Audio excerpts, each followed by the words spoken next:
This year in Canada, only 27% of women say their family doctor proactively discussed menopause with them.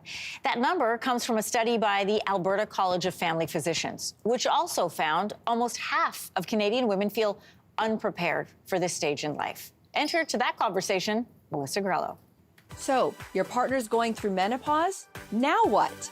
Okay, ladies, you're getting educated in your own journey, but what about your partner?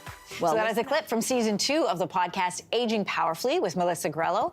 From medical racism to menopause in the workplace, Melissa is having the conversations out loud that have been going on for years. And she's doing it with the help of doctors and experts. She's really starting to change the discussion around women's health in this country. Melissa's our guest this morning. First of all, welcome to your studio. For people at home that don't know, we're like a cookie split in half. So on one side of the studio is the social, and here we are at your morning. Thanks for coming on today. Oh, thanks. And it's nice to be back with you. Nice to see you. Yeah, listen, I see you all the time. You're using your podcast, which is great, by the way, to open up conversations around topics that are still considered taboo. And we know this around menopause specifically because we are sitting around in our, group discussions, work, or with family saying, there's 4 generations of us here and none of us really feel like we know enough about it. Yeah, we don't, because we don't talk about it. And you have to ask yourself, well, why is that? It's 2024.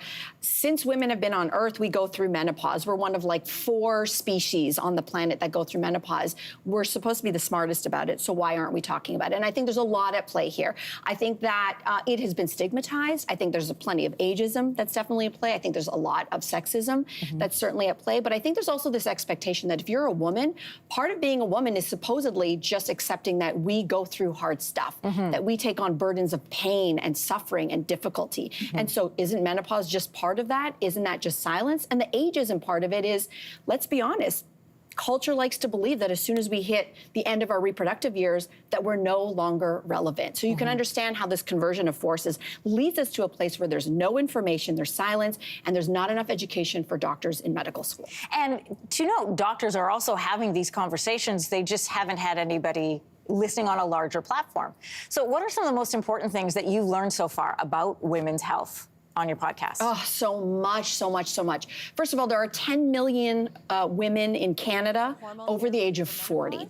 So when you take a look at those demographics, that's a quarter of the population. And yet there is little to no education in medical school for doctors in this country. In fact, the same goes for the United States. So ask yourself, if let's say half of your client load is going through this natural transition called menopause, why is there no education for it? And the question I have is, when there's lack of education for doctors, well, then why are we surprised that women are coming in, 35, 40, 45. They feel like they wake up in an alien body with an alien brain. They're looking for care.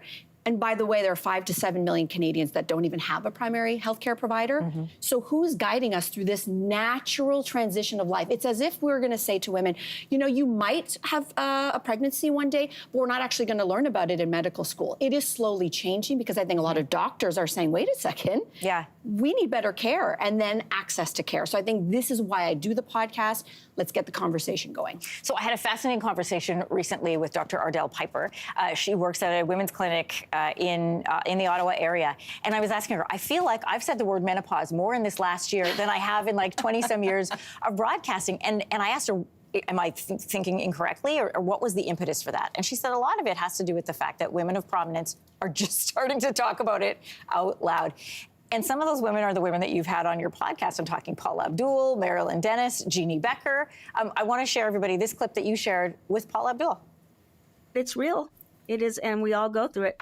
We are all aging at the same speed every single day. And, it's just the things that, you take for granted with your body, that you'll always have the ability to just stay in shape and it's going to be easy. Everything changes. And as you get older, things get harder. You talk to a lot of doctors and experts on your show, but why is it important to hear from celebrities? I think it's twofold. It's number one, normalizing this discussion. You are not going to out-fame menopause. You're not going to out-exercise menopause. You're not going to out-yoga menopause.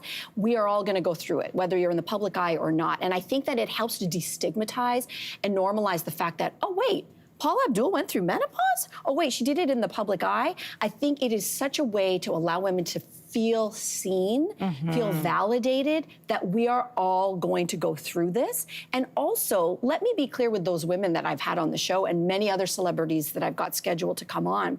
The idea is, I want to change the discussion that by the time we get to a certain age, we're not ending, we are just beginning. Some of the women that I've got on the show have done the best things in their life from midlife onward. I think it's really empowering. It would be like telling teenagers, just because you go through puberty, your life is done. It's a natural change, same with menopause. Mel, great to have you on. A reminder to everybody, you can listen to these great conversations on Aging Powerfully with Melissa Grelo. You can also find it on all your socials, and the podcast is on Spotify and Apple Music. Great to have you here. Thank you. If you liked that video, make sure to subscribe to the Your Morning YouTube feed, where you can find all kinds of new content posted every weekday morning.